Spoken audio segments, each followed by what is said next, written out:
what's about to happen. Listen, because I'm preaching to the choir. Can I get the mic a little higher? Give me your desire. I can be the star you rely on. Yeah, I'm all you need. I'm going to be your idol. EJ Smith, Deniz Selman, Bo Wolf here coming at you on the PHLY Eagles Podcast, days away from Eagles Rams.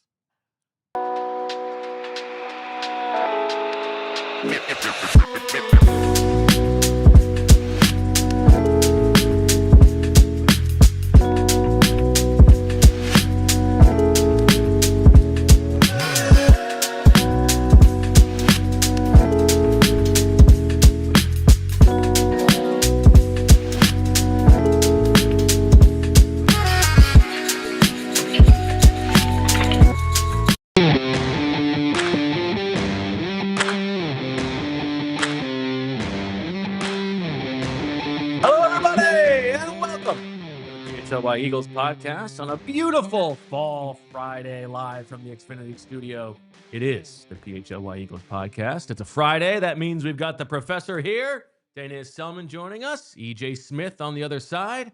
I'm Bo Wolf, and we got to start, by the way, thanking our sponsors, Bet365 and Ashley. Thank you for presenting this episode. And starting from the jump, a huge super chat from Gerald Glickman, G squared. Wow. Who says, Thank you, Gerald. Thank you for what you do. You're welcome. Hoping to get a birthday shout out to Bruce Glickman, loyal listener of the show, turning the big 1-1 today. Happy birthday, Bruce. Let's get a Bruce. Did you like that synchronization? Yeah. Synchronization. Nice word. Yeah. Happy birthday, Bruce. Shout out to Bruce. We hit it better in rehearsal, but that was. How you doing, Professor? I'm doing well. I'm excited.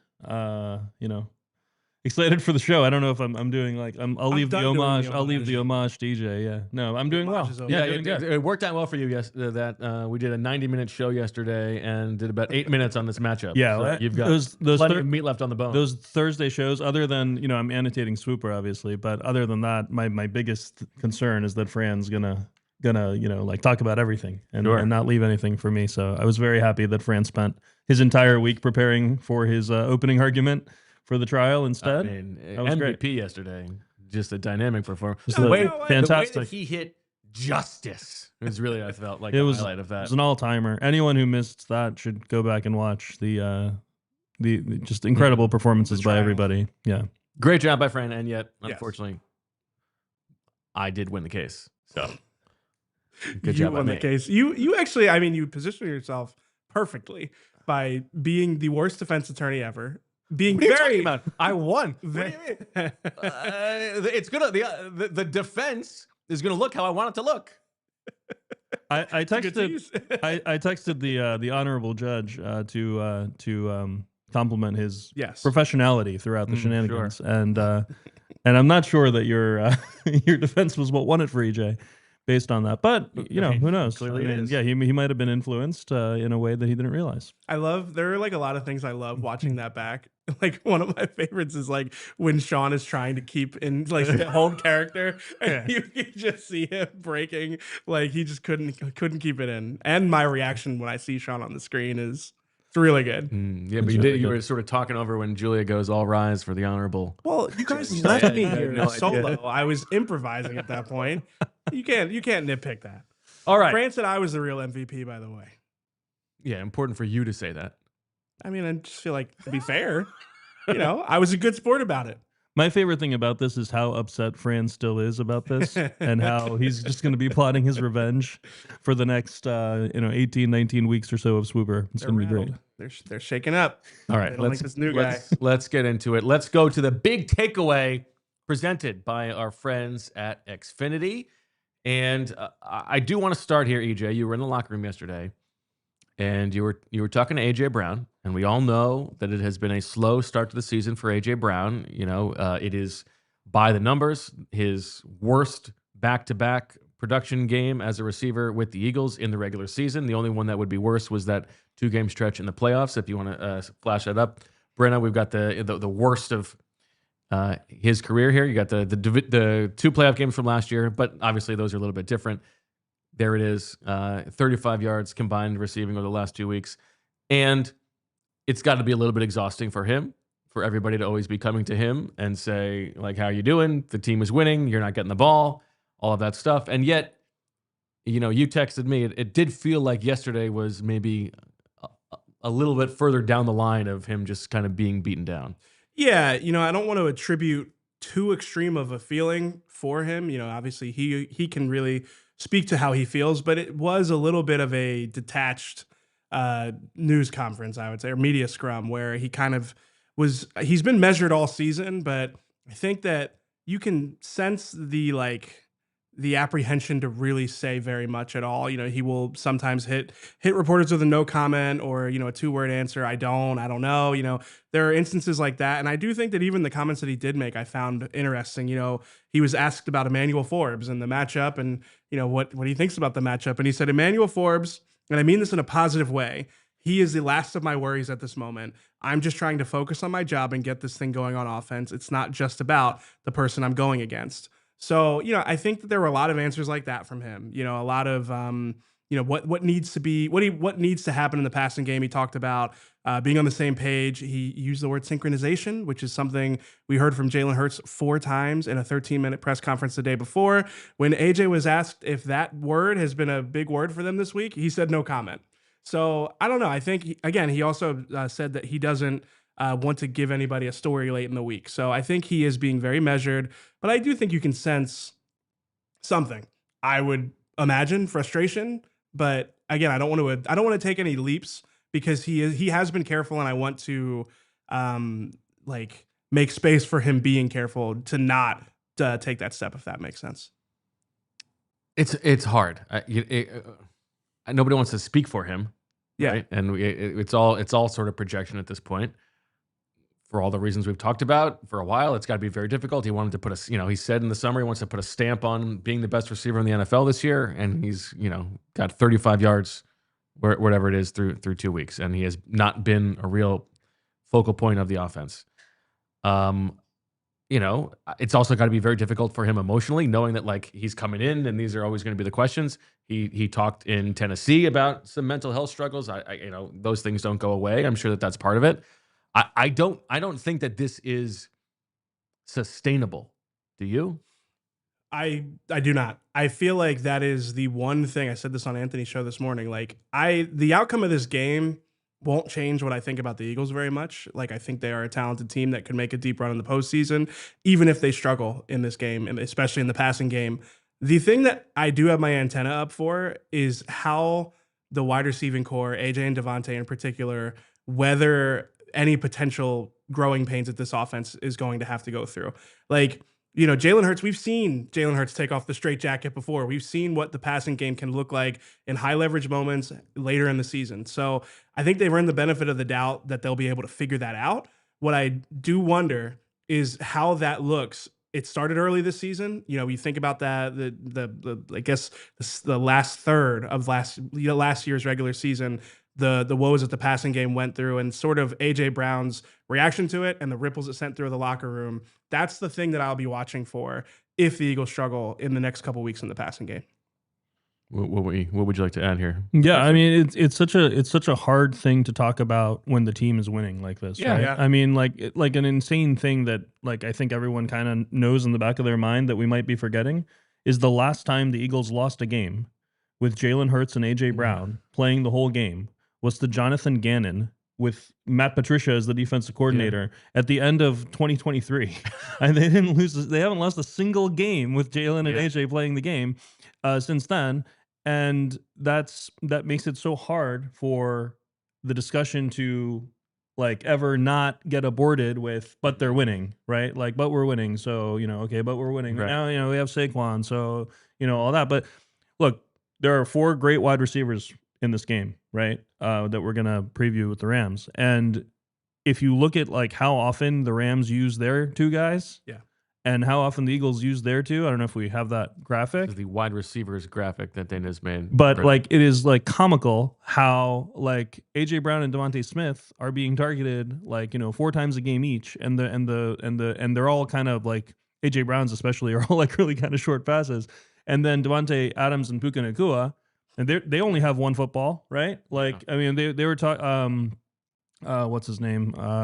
Which nepotism guy? Mike LaFleur. Sorry, all their coaches are like somebody's son or brother, so I had to look it up. Mike LaFleur was talking about how he'd love to have 2 footballs on the field because he's got these like great receivers, and they're still able to throw it to each of them 10 times a game, right? Like, and you know, and it's not like they've been in they were pretty run heavy in parts of those games. Have you done the thought exercise of what it would look like with 2 footballs? It would be very interesting. I mean, like you might have to play some 2 buster to stop. I don't like without 2 buster. You know what I meant to ask Fran the other day if on that busted touchdown at the end if they could have been 2 buster. I actually was thinking exactly that as well. I watched Sean Syed's video on it. I'm pretty convinced that is a blitz by Adoree Jackson. Yeah, it would be the second corner blitz that Fangio has thrown since he's been the defensive coordinator here. The first one being the drive before with Adoree Jackson on the same coverage, and based on the way the safeties were aligned and everything, it did look like it was 3 cloud, but we're still waiting for that first 2 buster rep. Yeah. Just a really quick point. I think it's an excellent point that it's hard to talk about this when the Eagles are 2-0. I think it's especially hard for AJ Brown and DeVonta Smith to talk about it when they're 2-0. It's not just 2-0; it's like 21-0 or something. Yeah, but I think it's like all of last year it was the same thing. Yeah, right? The nature of the results makes it, I think, more difficult for him. And I think if they were losing, I think he would. I think that he'd have a much different tenor in these media availabilities. I don't really want to go here, but I do think we got to ask the question. And I know this is like, it's so fanciful, but if this is the way that they're going to play, would you take a 1st and a 2nd round pick for AJ Brown? I would not. To this point, though, I did find it interesting. I will read you the question that was presented to AJ yesterday. It feels like whenever you don't get a lot of targets, nationally you become a story. Quote unquote, is AJ happy? Is he going to get traded? He couldn't possibly be happy in Philly. Do you have any reaction to that conversation that always seems to be around you? His reply was, I don't. So again, I don't want to fan the flames. I don't think the Eagles want to trade AJ Brown. I don't think they should. I don't know if I would take a 1st. I think that he is good enough. I think he's worth more than that. But yeah, I mean, you can't trade AJ Brown. Yeah. Like you just can't. That's like of course not. That's like Jerry Jones level buffoonery to trade one of your best players like that. You can't do that. I mean, I think I agree. I would like to use AJ Brown. Yeah, I mean that's you do that before you consider trading a player like that. He's the type of player that you don't trade in the league. Deniz is right. Yeah, we're doing the big picture thing right now. Like, unless you're the Titans. when we get into the issues with the passing game, and we talked about this last week. There's a difference between is the offense run heavy, and when we're passing it, are we doing interesting things that get the receivers open? Exactly. And right now, the answer is like, yes, the offense is run heavy, and no, we're not doing anything interesting at all to get the receivers open when we're passing it. We're also not doing any play action. We're not running any RPOs. We're not doing like all these different things that we've done in the past few years that like, well, we haven't done any play action, but like the RPOs seem to have disappeared as well. I'm very curious about that. How many zone looks they're getting? You'd think the RPOs are the answer. There were 2 RPOs in this last game. I thought it was really interesting in the mic'd up. Jalen Hurts is talking to the quarterback's coach, Leffler, and he says, yeah, let's do it. Let's do it because the linebackers are flowing with the run. Let's do it. And I looked up, like, you know, I don't know like how chronologically those things are edited, but I'm pretty sure he's talking about the Kylan Granson RPO. Yeah. Because that was on the very next drive, like at least if the mic'd up was done chronologically. And that's like, that makes so much sense. But why does it involve such a long, like, yeah, let's do it. Like, why isn't it just part of the flow of the play calls? They only ran why 6 is pass Leffler plays. getting off scot-free here? Why is it all Patullo? B minus. Yeah, literally no one is asking that. But you know, wait till week 8 or something when somehow I think Patullo. I mean, like the idea that like Patullo isn't the constant, like Sirianni and Jalen are the constants. I disagree with that. Patullo's been here the whole time. Well, let's get a super chat here from June K, who says, we say Sirianni and Hurts are the common denominator, but wasn't their offense dynamic and unpredictable when Steichen was calling plays? They were 5th in rushing attempts, but AJ and DeVonta combined for 1,600 yards. They were not nearly as run heavy. They were 6th in the league in pass heaviness. They've been 31st, 32nd in the last 2 years. Right. I think that's because of Saquon's ability to hit those big plays and the fact that they think like eventually he's going to hit a big play. Do you think no one was thinking Miles Sanders was going to get those big play touchdowns or DeAndre Swift? And I think like part of it is like maybe we can win the explosive play battle with the run while still protecting the ball. Still protecting the ball because we're going to turn it over less if we run it. I just don't agree with the idea that taking shots downfield is a risky play. Yeah, I agree. Like vertical routes, like middle of the field, like you're talking like crossers in tight windows or dig routes. Like, yes, those are inherently risky throws, but like, go ball to AJ Brown and DeVonta Smith. I'm willing to believe that Jalen's general aversion towards throwing over the middle of the field is because of turnover avoidance, because that's where you see the most balls get picked. Turning or like jumped out routes. But balls downfield very rarely. Turning the double slants that AJ and Calcaterra ran like 5 times in the last game, turning one of those into a sluggo, especially against a blitz zero, which the Chiefs were throwing at them against those, is so low risk. It's like the probability of an interception is very low. And even if it gets intercepted, it's going to get intercepted 40 yards down the field. It's like a punt. Like, so like you're not losing a lot of, like win probability by risking that. I really don't get that at all. And, we talked about like different formations and different plays. Like they ran the same play out of the same formation with the same motion, like over and over again. Fran got into some of them. He didn't have time to get into all of them. I'm sure he saw them all, but like there were so many different examples of this. Like they ran 2 plays out of empty and they were exactly the same play. like they ran 2 plays out of empty the entire game and they were exactly the same play. And both of them, Saquon goes like into motion into a bunch, and then they run exactly the same route combinations on both sides of the field. And it's the same route combinations they run anyway. And both times the Chiefs checked into the same coverage. Like, I mean, it's like they're checking into a coverage before the play because they can tell from the formation, the personnel grouping, the pre-snap motion, exactly what the play is going to be. How is that benefiting anybody? I don't buy the argument that that's Jalen. Like Jalen's like, we have to do it exactly the same way every time. I just don't buy that. Like that doesn't make sense to me. Because Jalen knows what the play is. Like, it's not like he needs to be able to identify the play. Like, why are you giving away the play to the defense beforehand and making the coverage basically be able to fit it like a glove every time? I do feel like Jalen has said it himself. The offense looks the way he wants it to look.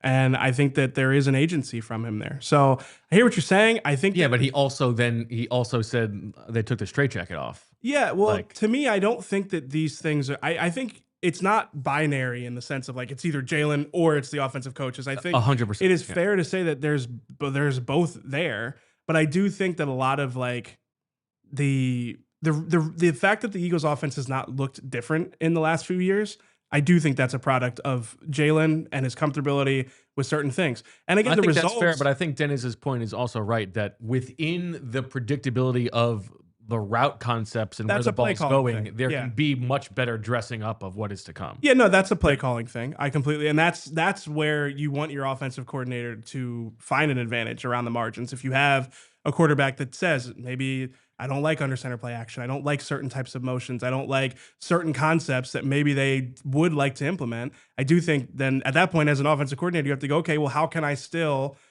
improve this offense and bring creativity to the table and not just make things so simplistic. So I think, I think the big conclusion is that it is all parties. It's not as simple as saying it's this or that. The problem is when you look at the layers of the data and also the film, you don't really get to but they're doing this sentence at any point. It's like, okay, they're predictable based on personnel grouping. They threw it out of heavy personnel twice the whole game, and they were in the first 2 drives. They're predictable out of whether it's shotgun or not. If you count the screens as passes, because they are passes, and if you take out the coward's draws, they were 89% pass from shotgun in this game. They were 1 out of 18 passing it from pistol and under center combined. And that was the first play of the game that they passed it. The next 17 times were all runs. So, okay, it's the defense knows whether you're going to run it or pass it. There are no RPOs. There are only 2 RPOs. There's very little play action in general. Yeah. Those 2 passes out of heavy personnel were both 7-man protection play action plays. Neither one worked. I mean, we know the reasons. We talked about it at length. But the Grant Calcaterra being the main one. But the lack of RPOs, the lack of the quarterback run game, I mean, where has that gone? There's no variety in the run game either. And Mailata said, well, with the blitzes, Mailata was on his radio show this week, and he said they were blitzing us every play, And so we kind of went to our safety plays there in the run game. How are we supposed to know they were going to blitz us at the highest rate Spags ever has? Like, so we had to go to our safety plays in the run game. And the safety plays in the run game typically are those, like those pistol outside zone runs that they were doing. There's an under center outside zone run that they hit like 4 or 5 times and they were successful with it.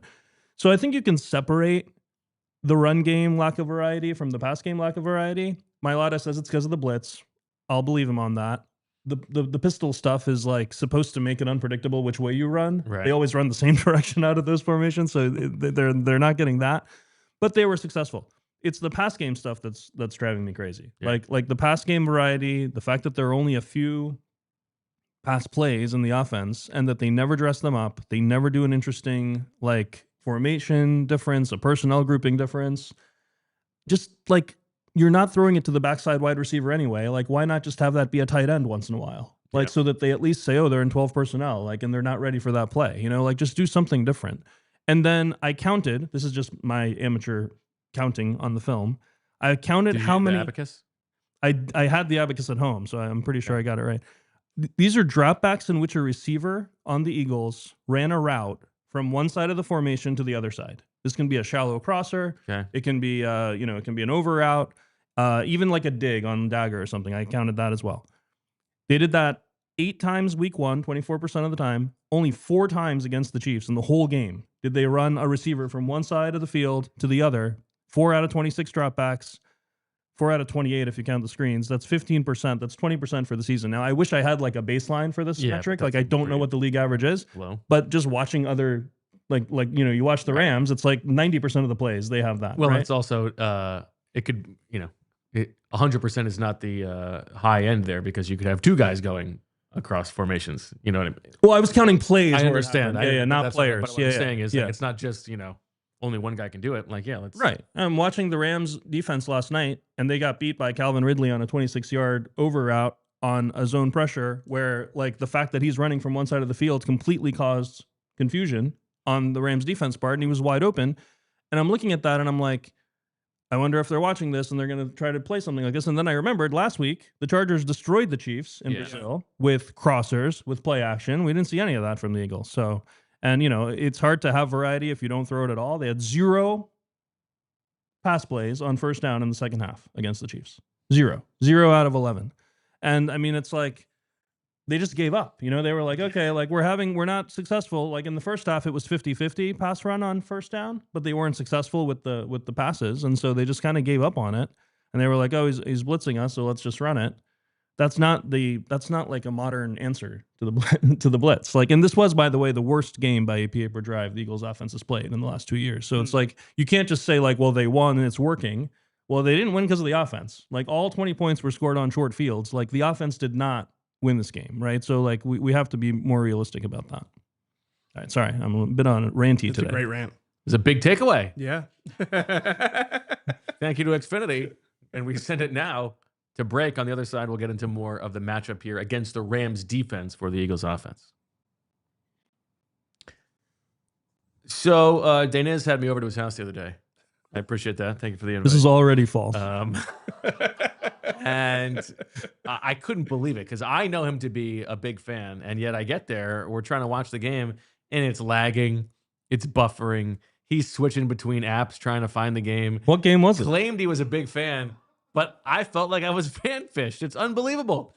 And so what did we do? We came back to my house. I had a great setup. We got beautiful 4K picture, the whole thing. It was the perfect fan flex. You get all the action right in your living room.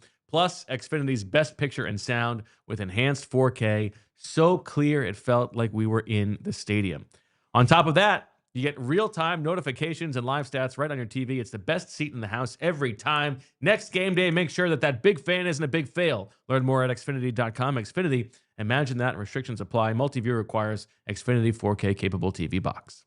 Next, we have to tell you about the good people at Ford and their all-new Explorer.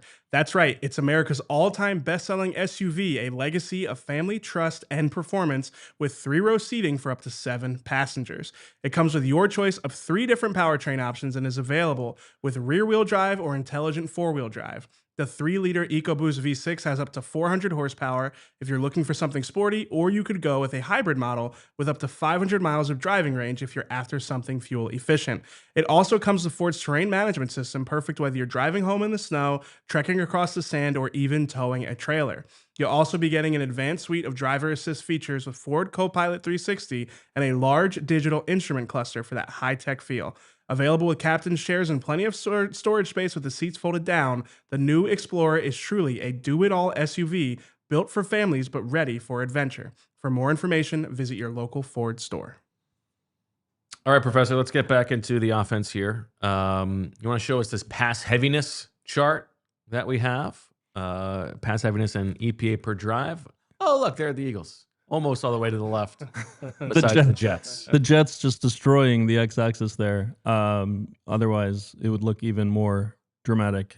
Yeah, the Eagles are 31st in neutral situation pass rate. Sometimes these neutral situation graphics can be skewed by what's defined as a neutral situation. Like you'll be up by 10 in the third quarter. That kind of counts as neutral. The coach thinks of it as not neutral. The Eagles haven't really been in those situations, even in 2 close games, right? And so not throwing a single first down pass in a game that was essentially like a 1-score game throughout the half is unusual, and I can see how that can be frustrating. You can see for AJ Brown, okay, for example. Yeah. What were you?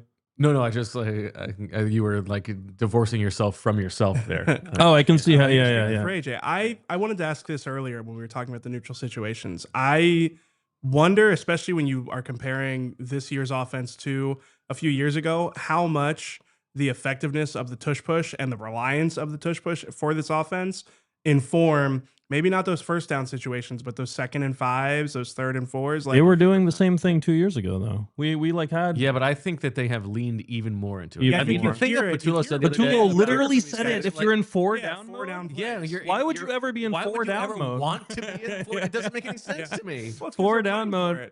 4 down mode. If that means like you're going to go for it on 4th down because it's like the last drive of the game and you're behind or whatever, that I get. Yeah. But 4 down mode as like an intentional strategy. It doesn't make any sense to keep the ball longer or whatever that means. Like, I know you want to do a big thing on tempo next time, but the Eagles are snapping the ball with like the play clock like really low every time. They've had very like low number of possession games. And part of me is like, why would you want the game to have fewer possessions if you're the better team, right? Yes. Like that doesn't really make that much sense. Now the variance in number of possessions isn't that high. It'll end up being like 8 possessions 8 or 11, instead of 10, yeah, whatever. But like it's still like it's like such a weird thing. This trade-off between explosive it doesn't make any sense. It's and like turnover. It's like soccer teams that like waste time. You know, it's like you don't want to waste the time. Like if you're the better team, you want more of the game. 4 down mode as a thing doesn't make any sense. I also I think I'm going to just believe that he doesn't. That's not a real thing. He just sort of said that in passing. I don't know. I don't know if that's like. I'm just gonna believe that he didn't mean what he said up there. About a better example, a better explanation. I was disturbed by that entire presser, the Patullo presser this week. I mean, he was asked. Where do you fall on the Lofa to Tupu thing here? On the what? Do you also? Do you also hear Kevin Patullo? Oh, yeah, that's right. You think of Lofa Tatupu when you hear Kevin Patullo? No, even though you said that, I still didn't know what you were talking about. Yeah, no, I stand by that. That's my strongest take of the week. It's true that they both have some of the same letters in their name.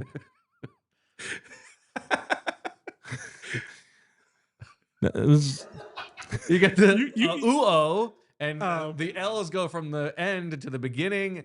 The P's change too. And the T's, they might be related. It's Lofa Tatupo, Kevin Patullo. It's beautiful concert. There's one viewer out there that I just know his skin is crawling right now that you just derailed this great Eagles chat for this. I see you, and I know how you feel. I don't know who you're talking about. Lofa Tatupu. No, that's a good point. Nobody does. The Patullo presser, Deniz. Oh, yeah, the Patullo. I mean, he had already gone on this long thing about how turnovers are a big deal. And then later, when he was asked about the trade-off between explosive plays and turnovers, and we have graphics about both of those, right? The turnover thing and the explosive play thing. He said it's a fine line because turnovers are a huge deciding factor. Like, he wasn't even really, like, he was in that mode of like, eventually we'll have explosive plays. But it's like you can't expect like Saquon to just suddenly, you know, like break it open, or for defenses to give you like better looks every time to throw the ball to the wide receivers. I mean, the Eagles are benefiting a lot from turnovers. They're second in the league in EPA gained from turnover difference, right? Not turning it over at all on offense. Obviously, huge turnovers on defense in both games. So they've gained like a touchdown of expected points in each of the games. It literally has been the difference in why they've won both games. But were they about in this area last year as well? Yeah. So I think, do we have last year's? Yeah, I don't know. I mean, I don't know. What is it labeled as? It would be labeled as maybe the same thing, but it was like the 2024 version.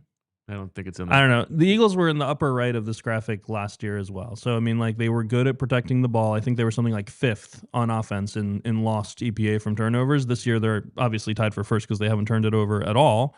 They've hardly had any turnover-worthy plays. But this, like, I don't know. My sense that the trade-off between explosive plays and turnover avoidance is something that was like somewhat balanced by the other offensive coordinators. And this year we're getting that Sirianni-Patullo combination, which offers like no balance at all because they've been together so long that they just think the same way about everything. I mean, I don't know if you guys remember, but like Kevin Patullo was with Nick Sirianni when he first came into the building. And he was like, hey, Kevin, like, this field's 100 yards. Can you believe it? Like, I don't know if you guys remember that. But like he literally said exactly that. There's a video of it that the team posted. And so like that anecdotal, like the turnovers have been the difference in the game. That argument is true. But like, can we consider that like it's true because you haven't scored very many points in this game? Like, it wouldn't be true if you had thrown a couple of bombs to AJ in the first quarter and you wanted a blowout. Yeah. Like, it's true because you're making it true, right? And this is the graphic of big play rate. The Eagles are the only team that have fewer than 10% of their plays gaining 10 yards. Like, even the Tennessee Titans are able to do that. The Eagles are dead last in plays of 20 plus yards, only 2.6%. And dead last in plays of 10 plus yards, only 8.7%. Now, do I think this will remain this way the whole season? Obviously not. But when you have these receivers and you have like the threat of the run game and all these things, like, you should be in the top of this chart, not the bottom. Yeah, I don't disagree. Eagles are 18-1 in the last 19 games, by the way. This is the greatest era of Eagles football that any of us will ever see in our lives. Yeah. Just thought I'd end with that detail. Like, no matter how old you are, you will never see the Eagles win 18 of 19 games again. Where do you think Jeffrey Lurie falls in all of this? I'm serious. Yeah, like, how do you think he thinks about this? I mean, we all know that he likes the offense to look a certain way, operate a certain way, and he values efficiency in the pass game. And you think about how much money is invested in this offense. I want to push back there only because I don't think that Jeffrey Lurie values efficiency in the pass game because he likes that aesthetically more. No, I agree. It's like because he knows that that's the most efficient way to sustain success. Yeah, it affects winning more than most things, which is why he prioritizes it. It's you're right. It's not like, oh, I want the most advanced passing offense just so I can show people how great our passing game is. It's definitely rooted in strategy. And you think about how much money is invested in this group, how much talent they have. I mean, yeah, they are not getting enough out of that talent. I think Jeffrey Lurie has always been about being ahead of everyone else, right? And I think like part of him might have said, well, there has been like a kind of migration back towards run-heavy offenses. We did that show last year about how it was the first time that the best offenses were more run-heavy in a long time. And I think like the idea of like any shows we did last year, we're paying. I'm not on as many, so I can remember them. But we paid Saquon, and we're paying linebackers now. Like we're changing our ways, and you always have to be changing to stay ahead of everybody else. The fact that he won a Lombardi Trophy with such a run-heavy team must have changed part of the way he's thinking about this, right? Maybe slightly, but I also think that. It's not. I don't think it's so much like, and they've talked about this. It's not so much like, oh, they're willing to pay running backs and linebackers now. It's just, I think they've changed their roster construction. Best. Yeah, they have just prioritized getting as many elite difference-making players as they can afford to do, and they've done so at the expense of like the middle class of their roster. So I still think that when you look at the investment that they have in this offense at the top of the roster, they are not maximizing that talent, and they're not maximizing that investment as a result. Well, when it comes to this matchup in particular, the running back, of course, had 2 monster games against the Rams last season. 52 carries for 460 yards in those 2 games. I mean, that's insane. 4 touchdowns to go with 8 catches for 74. In watching the Rams defense, Deniz, do you feel like that opportunity will be there again? I'm very curious if they're going to play differently. You know what I mean? Like against the Eagles, because of what happened in both of those games last year, like not having as many guys in the box. They actually had extra guys in the box, like even considering what the Eagles were lining up in on those plays. And once Saquon was able to get past that first layer, like if they were able to execute like that first double team block or whatever, he was able to house those, right? They were different runs too. Like, I mean, he hit them with a long counter run in that first game, hit them with a zone read in the playoff game. It was a split zone run that was the 78-yarder in the snow. There was also, that game opened up with a Jalen Hurts 44-yard touchdown run on a bash counter read play, right? So there was a good combination of zone and gap scheme runs. I mean, the Eagles run game was just like, you know, like very varied and very interesting in both of those games. It wasn't necessarily success rate wise, but like it was almost like it was always like one block away. And I remember Mailata saying like, we finally got it, like on that one, the 78-yarder. He's like, they ran that split zone run like a bunch of times and they finally like hit it, and like once they hit it, it's a touchdown, you know. So yeah, the Rams might play differently. I like, that's the thing. Looking at the Rams on film so far this year, they're very similar to what they were last year, personnel wise, usage wise. The strength of the defense is definitely the defensive line, and then the weakness is definitely the outside corners. I mean, you've got Kobe Durant is very likely to play as the field corner, and Emmanuel Forbes is going to be the boundary corner likely, which means you can line up AJ to the boundary and probably get him on Forbes, and we know that how that's gone in the past. And so again, like you have no excuse as a coach if you cannot get AJ Brown the ball against I feel like these guys. Like, you know, his bulb has been dimmed. Right? It's like Pedro Serrano in Major League 2. Like he's not his full self. I don't know how you can be your full self running the same running the same route over and over again. Like I understand you're saying he looked depressed in the locker room, but on the field, I'm not seeing too many plays where it's like, man, if AJ had run that route harder, this would have been a successful play. No, but he's running right into a linebacker. No, but there are like times waiting when for him. It doesn't feel like he's running full speed. But that's always been the case. Yeah, I think with AJ, that's always been the case. The start of the second half where he's the motion guy, and it's a run play, and he doesn't even look back. Yeah. He's just like, I don't need to see this running play. Yeah, they ran that play that you're talking about with the 2 tight ends on one side, and then they run a motion with AJ, and then they run a kind of a mid zone run away from the motion. Yeah, they ran that multiple times in a row. The first couple, the Chiefs linebackers were bumping over and giving the offensive line a better angle to block.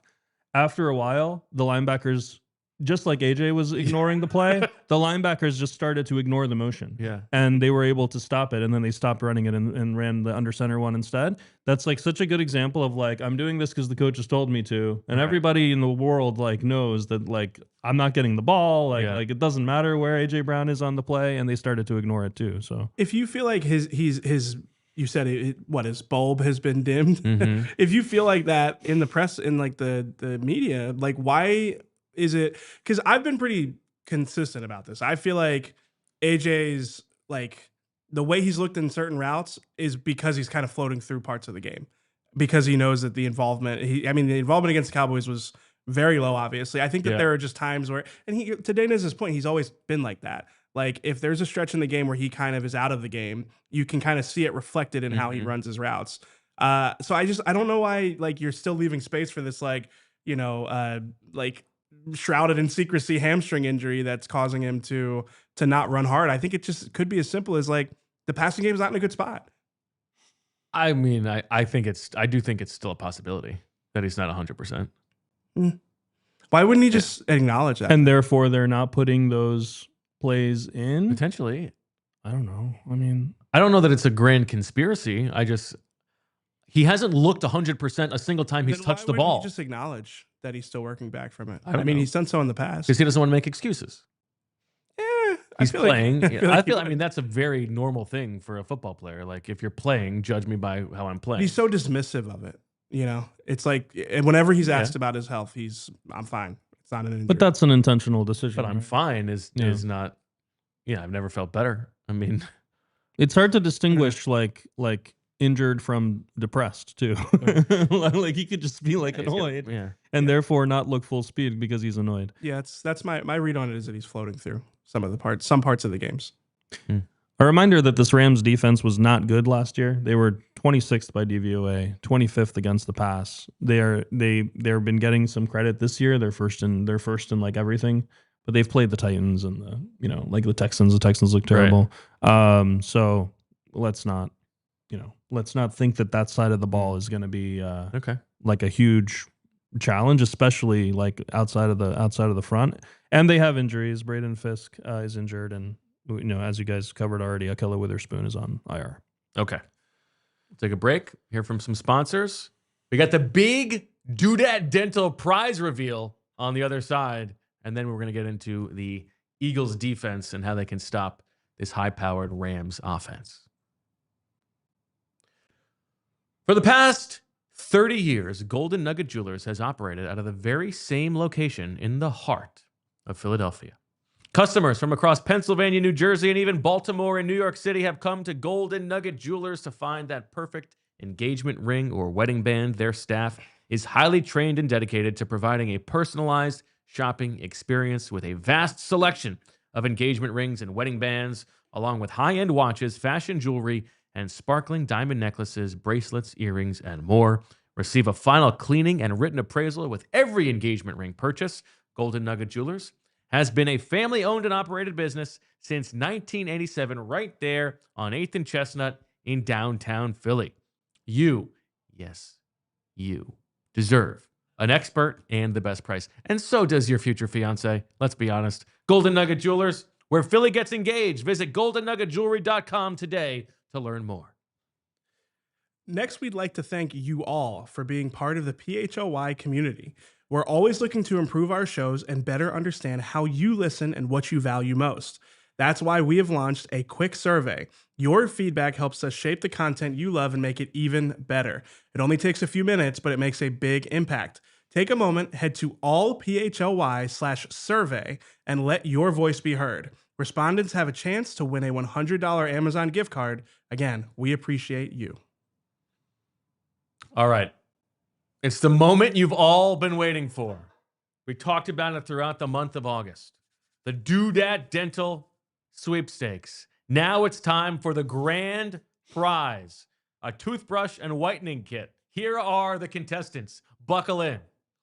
Anthony Horton, Allison Horton, Dylan Evans, Justin Park, James Heim, Justin Edwards, Jimmy Lynn, Justin Edwards, Sam Gvadzanovich, Tom Smith, Artie Wong, Ben Canfer, Nick E. Hertz, Michael McDaniel, Crane Holmes, Jeremy Goodwin, Kate Levine, Rick Smiller, Israel Malestina, Sam Khalifa, John Moore, Brandon Sesniak, Craig Stillman, Corey Stillman, Farrell Stillman, Rachel Stillman. Oh, little fishy with the Stillmans. Nathan Spencer, Damian Crawley, Bridget Crawley, Richard Smith, Wendy Pesh, Gracie Napierkowski, Henry Lawrence, Jeff Durica, Seth Slaughter, Marissa Miller, Grace Kelsch, Marissa Miller, Seamus Colleen. Here we go. Spin that wheel, Brenna. Who's it going to be? Big money, big money, big money, big money.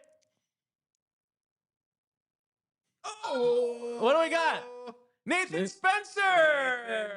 Or is it Spencer Nathan? Congratulations to Mr. Spencer. Did you say Mike McDaniel entered this? Yeah. No wonder the Miami Michael offense McDaniel just looks awful. Yeah. Marissa Miller, you think that was a pseudonym? You think that was maybe an homage? Yeah, maybe. What is with the no sell? I don't know.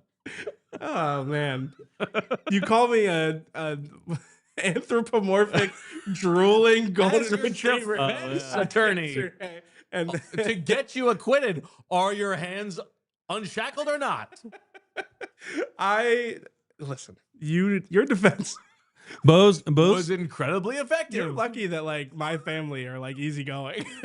Bo's work as a defense attorney is very similar to the Eagles' like offensive coordination, right? It's like he's gonna claim that he won. It worked, but it can be heavily doubted heavily doubted whether the reason he won was his performance. Since when is winning not the standard? Okay, and then I've got a bone to pick with you.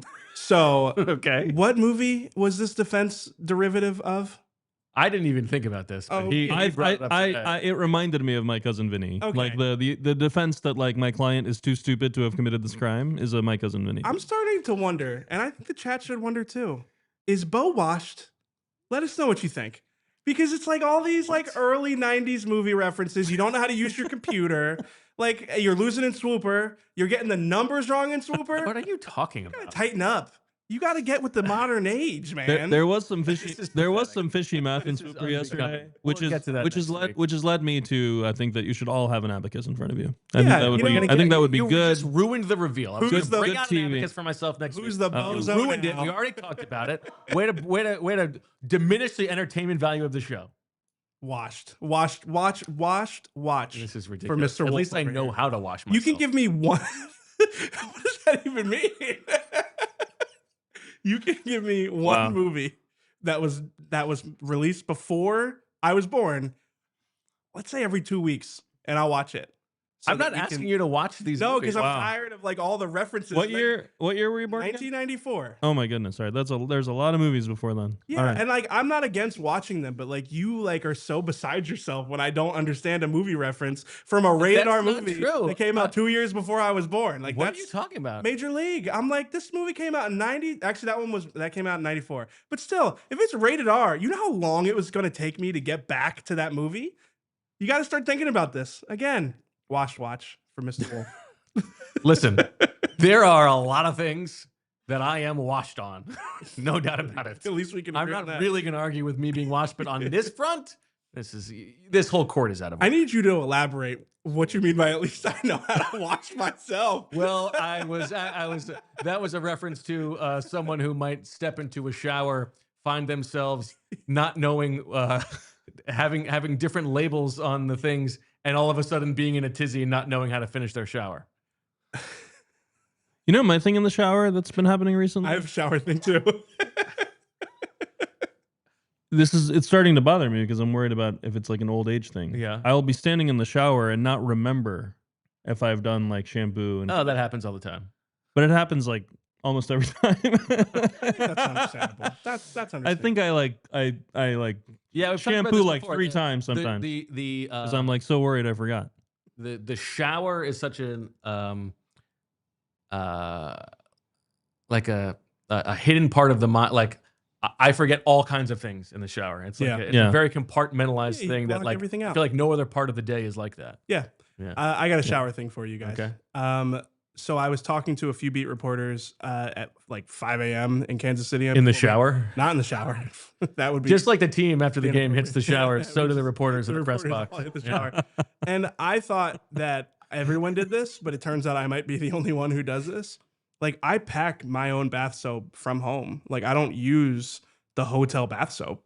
But everyone's what? I know a lot of people who do that because they have a specific soap they like. Yeah, I've been using the same bath soap since I was like 5 years old. Like literally, literally the same bar. No, like it's a you got some huge thing from Costco. Well, no, I subscribe to it, and it just comes. It's a pump bottle, and I make sure I always have at least. He has to check it because it's like a. Honestly, I have checked my bath soap before. Like I would never deviate from this bath soap. Oh. Yeah, I think that's too much, but it you makes use you the happy. hotel bath soap. Like if you just use whatever the hotel has. Oh man, I'll use whatever random. Yeah. Like when we travel all summer. Like we traveled for 11 weeks this year. We stayed in like 20 different places. Professor, I get the whole summer off. Oh. That's exactly what I'm saying. Yes. And I never carry shampoo or conditioner or soap or whatever. It's like whatever the random like Colombian Airbnb shampoo they left for me, that's good enough for me. I don't even have hair, so it doesn't matter. It's not even good bath soap either, I don't think. It's just like, I mean, you can find it anywhere. Okay. I don't know if I should name names. So why? So is this just routine for you? There is a little backstory. You can't even smell. Yeah, well, then that's another thing is I know I must have a smell. It's important. No, it's not important. Well, I'm like no, it's important for you to like make sure because you can't smell yourself. Yeah, I mean, I hope I'm neurotic enough about not stinking. Could you imagine never knowing if you stink? Like, think about that for a second. Do you feel left out when people say take a whiff? Like if you're No. The only time I really feel left out without the sense of smell is like when people are talking about aromatics, like, or when they walk into a place, it's like, oh my God, it smells so good in here. Overrated. I don't want to be crass here. The difference between crass and lewd, but how do farts play in here? When I was young, I used to always say I only get the fun part of farts. Right. Well, I mean, what do you mean? How do they play in here? Like, do they bother me? No, like, would you be much less willing to if you really needed to fart in public? I would never do that in public. Yeah, because you have no control over it. You know, the one time that really like gets in your head, elevators with people. Yeah. I mean, you probably are smelling people in an elevator, right? Yeah, I don't make it a habit, but you just can't. There are times when you can't avoid it. That's always where I'm most paranoid. But yeah, for that reason, I've been using the same soap forever. It used to be antibacterial, which I liked. Now it's not. They took that away. But it's like not. You're allowed to get a different antibacterial. I don't think I'd ever switch. I'd be too nervous about like breaking out in hives or something. Big Farts Jones, very interested in this conversation. Big Farts Jones. Had he even been in the chat? He just he got an alert. He appeared. Yeah, he gets an alert. Yeah. Okay. You want to talk about the defense? Yeah. You guys talked about the defense. There were a couple of things you guys were wondering about when you were talking with Fran on Monday that because of the trial and everything else you didn't get back to. So I wanted to kind of close the thing on those. One of the things was the way that Quinyon Mitchell and Adoree Jackson were being used. In the first game, we know Quinyon followed Pickens in the first half and he followed Lamb in the second half. In this last game, on all 60 defensive snaps, and this is the first time Fangio has done this with the Eagles, Quinyon Mitchell lined up to the field, to the wide side of the field, and Adoree Jackson lined up to the boundary. So there are a lot of defenses that do this. The Rams do this as well. They have a field corner and a boundary corner. Some teams also have a field safety and a boundary safety. The Eagles have had field boundary safeties the whole time Fangio has been here, but they'd been doing left and right with corners last year. I think that the advantages of doing this is just me trying to read Fangio's mind on this, and I'd be very interested to see what he says about it, especially if it continues. It puts Adoree Jackson on the same side as Reed Blankenship, for one thing, rather than with Makuba. So you're separating the two new guys. There were plays last week when Dallas kind of picked on the Adoree Jackson-Makuba combination, and in fact, passing routes off. Like I actually broke one of them down on the show last week, where Adoree was thinking he was passing off the route to Makuba, but Makuba didn't catch that route. And so having Reed and Adoree, you're always on the boundary side. Yeah. And then Quinyon and Makuba are always on the field side. So that was one of the things. There are some exceptions. They flip the safeties on certain coverages, but we don't need to get into that much detail. It also puts Quinyon and Cooper DeJean on the same side. And they work so well together. There's so many examples on the film of them passing off routes to each other, pre-snap communication. That one where Hollywood Brown motions inside and Cooper DeJean just knocks him down at the line of scrimmage. It was one of the best plays of the game. It was awesome. That's one where in the Super Bowl against the Chiefs 3 years ago, guys were wide open in the end zone on those motions. And this time it's okay, we switch the motion, we knock the guy down, and the play is basically over. Cooper DeJean and Quinyon Mitchell communicating is a beautiful thing to watch, and this puts them on the same side of the field. The other thing it does, we talked about this a little last week, it makes everyone's role simpler, right? Yeah. It's Adoree Jackson, you're the boundary corner. That means that you're going to stay locked to the receiver on these coverages. Not that he was on that one Tyquan Thornton one where he just ran into Reed Blankenship instead, but the idea of you don't know that wasn't the call. Just run into Reed Blankenship. Yeah. They'll be confused. I'm not sure what Vic's going to do against teams with better wide receivers, though, right? That's the question. Putting Adoree Jackson on the boundary means he's essentially one-on-one, especially against 3-by-1 sets where the boundary safety is supposed to have eyes on the other side.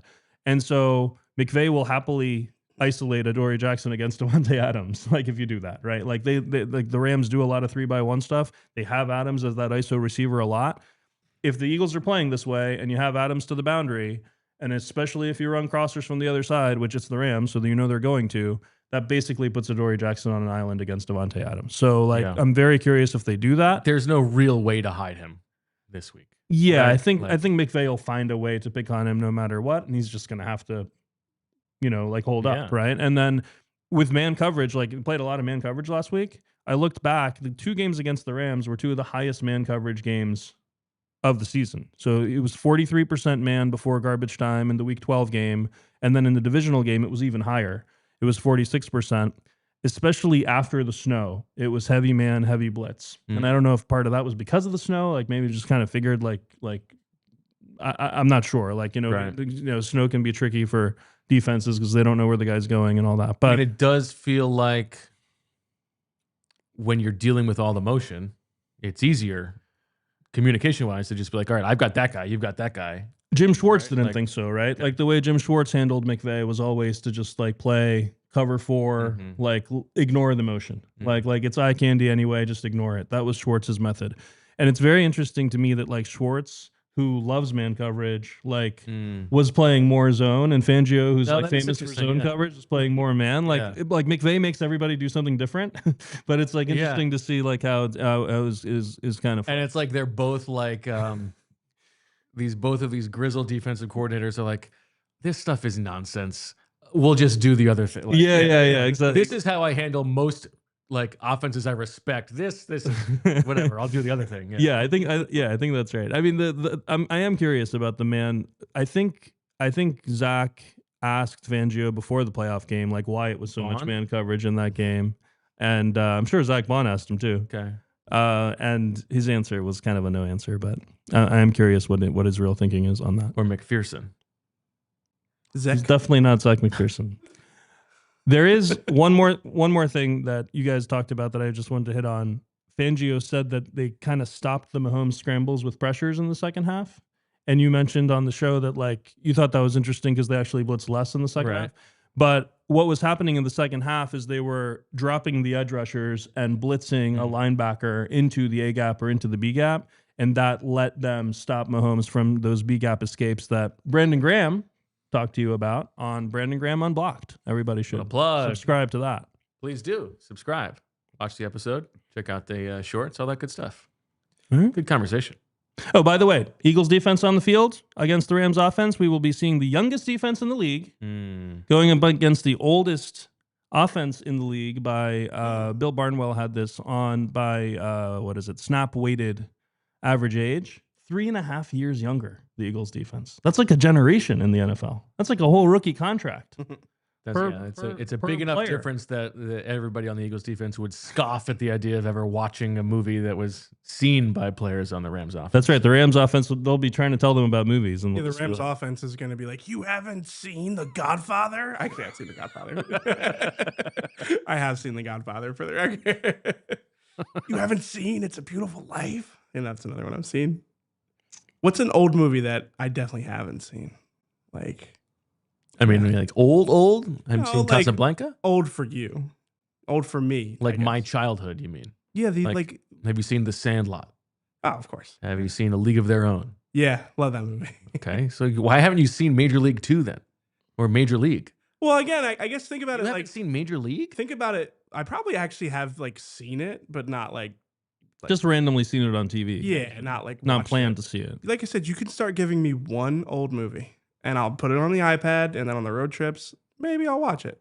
Oh, thanks. Maybe. Yeah. I'm definitely gonna go out of my way to give you a recommendation if maybe you're gonna watch it. Nobody does like false aggrieved better than you. Ridiculous thing to say. I'll tell you what. I'm gonna let you give me one movie a week, and I'll take it with me on the road, and if I get to it, maybe. No. Absolutely not. Bo has my job to give you culture. Well, no, listen. Bo has the use of the word culture, like watching like Major League 2 or something like that.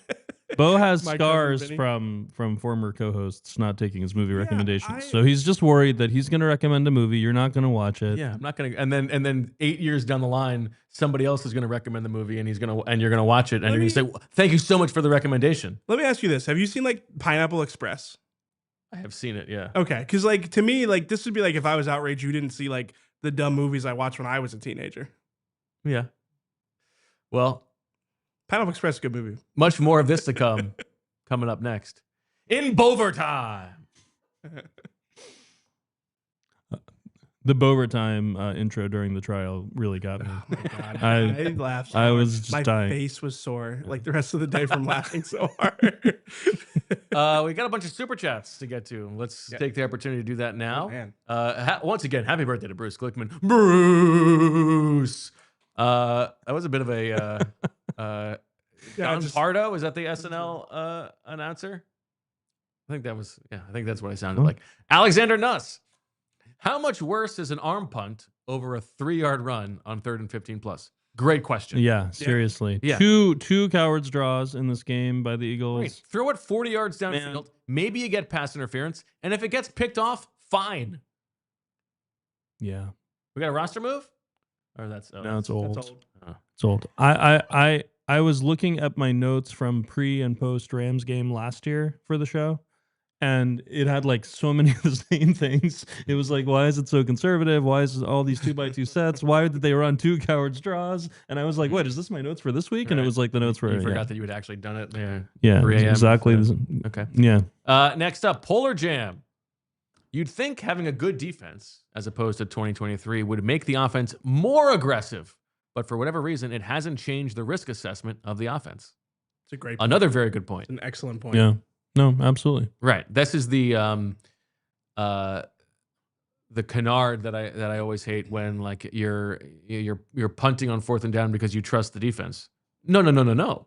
If you trust the defense, you're willing to give them a short field because they're good enough to handle that. Yeah, those if you arguments. Don't trust the defense, then you got to pin them back. Those arguments never really make sense. It's like the defense has to play no matter what. Like if you don't score, guess what happens next? Your defense takes the field. If you do score, guess what happens? The defense takes the field. So like the idea of trusting the defense, and that's the reason we did this.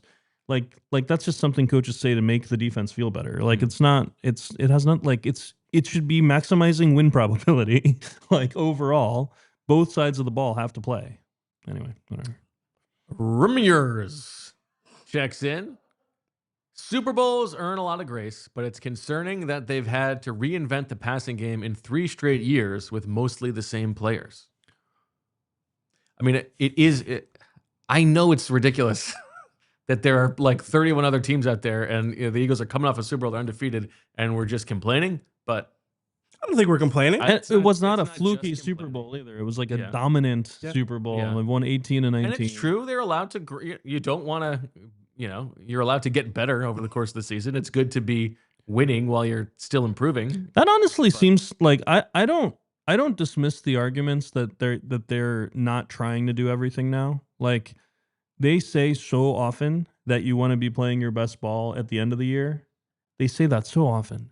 That part of me is like, okay, we're working like they're like, I guess I have to believe them when they say like, okay, we're gonna do this stuff. I don't think that, and then we're gonna win anyway. Truly believes that. Yes. Yeah, that's what I mean. Yeah. I'm not saying it's like how I would do it. Yeah. But I think that there is that. I don't think that's just like something he says after the fact. I think he's thinking that during the planning as well. It's like, well, we don't have to excel at this yet. We'll work on this over time. Yeah. And that might be part of the reason that their answers to some of the things like the defense shows them are so one-dimensional, for example. Yeah. Very generous super chats today. Yeah. Fresh Prince checking in with a big one as well. And remember, it's also Big Brothers Big Sisters giving month. And so if you want to support our partners at Big Brothers Big Sisters, now is the time to do that. Fresh Prince says, I don't understand people saying that AJ running the same route from the same position multiple times last game because Jalen is changing routes, but the professor has posted they get to the line later than any other team. They snap the ball later than any other team. Not necessarily get to the line later, though that happens sometimes too, but they definitely snap it really late. So we can talk about that. I texted you about this on Monday. The motion rates where the Eagles rank is like, it's so misleading. Yeah. Because like it's the same motion. 80% of their motions are, okay, we're going to come out of the huddle in a 3-by-1. And guess what? One of those 3 is going to come over and make it a 2-by-2. And it's not even going to be like a like a fast motion. It's going to be just a very lazy. Let's just get into a different position. I chart every play. Yeah. I write down the formation. I write down the motion. I write down the routes. There were 4 or 5 times that I paused it before the motion. Right. And I traced the motion. I traced the route. I didn't remember it from watching live. And like every single thing I traced was exactly right. I didn't have to erase any of it. It's like, okay, great. Like Grant Calcaterra motion to the AJ Brown side. Right. Remember it's like what information did you gain from this? Do you remember a few years ago when they were like, we don't want a motion for motion's sake. Right. You don't want to just have it in there for the sake of having it. And it's like, oh, this is what they meant. Exactly. You can Exactly what they meant. that lazy motion can sometimes give you like a zone man tell. But Right. like sometimes you don't really need a zone man tell sometimes. Saquon touchdown run, right? There's a little tiny motion that changes the gap just a little bit. Yeah. And that's enough to make a difference. Yeah. So, it's not, but the just changing sides. It is like that zone indicator, but Right. to Deniz's point, there's other ways to do that. Pat Phoenix checks in. I can't imagine Jeffrey is thrilled with the prevailing national conversation around the team basically being they have to rely on the tush push because the passing offense isn't good. What do you think? You got to make a face. I mean, no, I'm curious. What? I think that he's proud of the tush push. Yeah. I think he's made wet dreams. Oh yeah, the wet dreams. Wet dreams. Yeah. But he does care about the national conversation, and I don't know that I don't think that he loves that it's like it's used as the reason that they're winning. Yeah, but I don't think he looks at the of all the things that he would feel the Eagles offensive staff are responsible for. I don't think that the national conversation is something he would attribute to them. I think he would attribute that to the general disdain for the play at this point. I hate that all the tush push talk. It's so stupid. But I will say something that I thought was interesting. Effort this week is just kind of gross. Jordan Mailata, like, because he has a radio show and he ends up talking for like an hour, he just like ends up saying interesting things. Like he said, if you want to talk about false starts, let's talk about Jawan Taylor, which I thought was interesting. Like that he specifically mentioned a player like on another offense. I thought that was awesome. And then he said they're lining up offsides. And he said, I thought mimicking the quarterback's cadence is a penalty. It is. BG got called for it last year. He said the Chiefs do that all the time. He said Green Bay does it a lot. He said Washington did it a lot. And he said that they have a drill in practice where the scout team does the cadence thing, and the offense has to figure out which one's Jalen's voice versus like random guys on the scout team. I thought that was really cool that they drilled that. I would love for there to have been a thing with the scout team where the defensive linemen have to do their best Jalen impression. That's basically what they have to. That's basically what he made it sound like. Yeah, is the one that gets to do it. Did you know that would be a lot? That would be a great piece of content. So good. Guys, they muted out Jalen's cadence and his mic yes. too. Yeah. Yes. And they always censor when he calls the play. Yeah. Because I'm pretty sure he still says Snoopy, like that's the name of the play, and they don't want. For some reason, they don't want it to be known that he calls it Snoopy. I think they should like lean more into the Snoopy thing because they have to change the narrative around it, like giving it a different name, just making people talk about it in a different way. And then you get like a picture of Snoopy, but Snoopy with a big old butt. There you go. That's good. And also, you can't ban Snoopy. Everyone loves Snoopy, right? You can do that kind of thing. I don't know. What? You don't like Snoopy's Big Peach? What are we doing here? I know it's like Friday afternoon, everybody's loose, but Snoopy with a big old butt. Yeah, the tush push, Snoopy. It's a meeting of the things. It's great. It's terrible. It's inappropriate. Come on. I don't like it. Let us know in the comments if you like Snoopy with a big old butt. It's been a long week. Oh, yeah. Chase Daniel Plainview with a super chat as well. Somebody says, do I know who Snoopy is? Shout out to Julie. Should Jeffrey Lurie give Nick their Doug treatment where he yells at him after wins for running the ball? Doug got yelled at for running in windy Buffalo. Actually, I thought it was Green Bay. It was Green Bay. It was that Monday night game in Green Bay, I believe. But yeah, maybe. But see, this is the thing we were saying before. Like, He won the Lombardi running it. I hope somebody tweets me a picture of Snoopy with a big old butt. Do you? No, you don't. He doesn't mean that. Someone's about to. I mean it. Although someone's about to use ChatGPT for that at work and get fired. Yeah, but say the FBI is going to be at their door. Okay. Yeah, I want There's someone, so many things I want someone to do that, but don't do it. Don't bother doing it if it's made by AI. Oh no, you're big AI. You're big into AI. Bo would like you for your defense. Bo would like it to be like a I haven't ever oil used painting. it for anything. What are you talking about? You used it for the defense of E.J. Smith yesterday. No, I didn't. What are you talking about? That's the scuttlebutt. I mean, that's what I heard.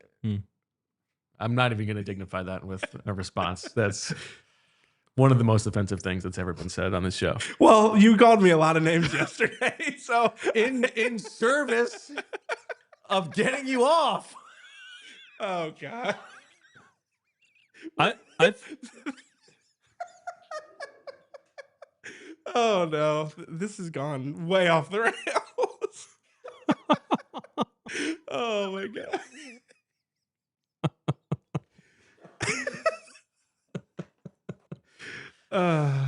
No comment. I'm done.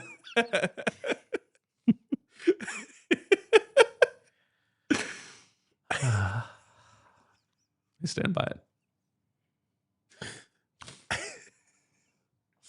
Listen, you're the one who said you woke up in a goofy mood this morning. Yeah, but not that goofy. Not that kind of goofy. Not that genre of goofy. All right, what else you got in your notes?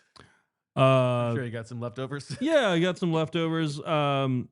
As we mentioned, this will be the Eagles' first time wearing white at home since 2015. They just tweeted the. I've been all over this. Yeah, I mean, you heard it here first, obviously. The week 2 of 2015 was the last time. It was a horrendous loss to Dallas. They would be wearing the green pants with white socks under it. They just announced. So it is not going to be like an all white snow out kind of thing. That's kind of what I was thinking with the white end zones, which they probably won't do. You probably noticed everything in my poo-poo platter was stuff that happened in the playoff game. I thought that, and I thought the white end zones would kind of be like a homage to the snow or something, but another homage. Probably not doing that. Sirianni is 3-0 against Sean McVay. Always talks about how much he respects Sean McVay. McVay is 1-5 against the Eagles. Overall, the only time he beat the Eagles, no one was there. It doesn't count. Literally nobody was at the game. I mean, you might have been there, but I was there. There were like 100 people there. So yeah, there you go. Oh, and Sirianni record watch, because I love this like historical Nick Sirianni thing. If he wins his next 4 games, he will pass, at least temporarily, Vince Lombardi for 3rd place in win percentage in NFL history for a head coach. He's currently 4th. Who's top 2? Oh man, I have it. It's like George Allen. Hold on, no. He's have to see where Greasy Neal is in this too. All time. This is like terrible. No, we like it. You're building suspense. I know. I'm gonna watch Zoolander. If I find That's gonna George be my first old movie for you. Allen. That's one where I haven't seen it in a while. I don't know that's gonna hold up. My Julia has seen Zoolander. She seems to like it. Here we go. Number 1 is Guy Chamberlain, who coached from 1922 to 1927. A 759 win percentage. Okay. Number 2 is John Madden, 1969 to 78, 750 win percentage. And what if we do just post merger? If you do post, still would be Madden. Well, there's only 1 year of pre-merger with Madden, so right. So it's I don't know what would. Probably still ahead. Lombardi, which is all before the merger, is 3rd, and then Sirianni is 4th, ahead of George Allen. He would have to lose a couple in a row to fall below George Allen. So, all right. People get upset when you compare like someone's brief career to someone's longer career. I get that, but I also find it very funny that Nick Sirianni is on this list. Yeah. All right. I think that's all I have. You got anything else, EJ? No. I'm excited for the game. Oh, Rams left guard Steve Avila is probably not going to play, which means that they have the little guy. He looks so small on film, Justin Dudhat at left guard. Jalen Carter did line up across from the left guard a couple of times in this last game. We were wondering how they'd use him this year, and it was the first time he played. So he did line up on the right with Jordan Davis to his left on a handful of plays, and then there was even a play where he lined up as a stand-up edge rusher, and they dropped Jalix Hunt from an inside position as a spy. They really didn't do that at all last year. And Fran and I have talked about this. Like, it's like, why does Fletcher Cox always line up as the left defensive tackle? Why does Jalen Carter always line up as the left defensive tackle? So it was kind of interesting to see them move him around. They moved him around a little bit against the Rams last year as well to get matchups and set up blitzes and that kind of thing. That Makuba blitz was set up by Carter being on that side and the center sliding away from Makuba's blitz. So, that's obviously what kept the Eagles in the playoffs last year. Was Jalen Carter beating the Rams at the end. So something to watch on Sunday, especially because Jalen Carter looked tired and not himself. He was on the ground a lot on Sunday. All right. He said he needs to work on his conditioning. Okay. Fran says Dudhat played pretty well last week. You're calling him tiny. Yeah, I noticed he was like, he was climbing to the second level. I watched the tape, climbing to the second level, knocking guys down. He just looks small. Looks like a normal guy next to the other offensive lineman. I thought it was is that it's like a guy that Fran loved in college or something? Oh my gosh, you should have seen Fran celebrating last night. You want to talk about somebody getting off? I mean, Jackson Hawes has one game, and Fran is like throwing a parade. I'm Team EJ on Cameron Latu, by the way. I thought told you the people are with me. I think two things I don't know that the professor is the people. I think I'm definitely not the people. Charles Omenihu, I think he just retired after that play. I mean, like, he just got destroyed. And Cameron Latu was like half an inch away from blocking two different punts. Ooh. I almost made it a swooper. That Cameron Latu was going to block a punt, and then I thought like no one would bid on it, and you guys would be like, "What is he talking about?" But that's my bold prediction for this game: blocked punt for Cameron Latu. Wow, there you go. How do you feel about Darius Cooper? We'll see. I mean, I don't know. They like to have him on the field for some of those plays. How do I feel about him? I don't know. I didn't see him in training camp like you did. I heard he was calm down, Fran. You see, guy goes all absolutely caps. 6 to midnight. Just the mention of Hawes. Hawes has played well all season. There's been 2 games, Fran. Well, 3 for the Bills. Oh, okay, fair. But I mean, that is maybe he needs the for a guy that age. Yeah, I need the advocates. Everybody needs it. Okay, all right. Good stuff, everybody. We've got you covered with full coverage on Sunday. The kickoff show, the halftime show, the post-game show. All that good stuff. 1:00 game for the Eagles and the Rams. Until then, make sure that you've watched all the stuff this week. Go back and watch Brandon Graham Unblocked. Read EJ's story out today on allphly.com. Become a diehard. Comment on the video. All that good stuff. Thank you, Brenna, for running the show today. We will talk to you on Sunday. And as always, we love you. We all silly like the mayor.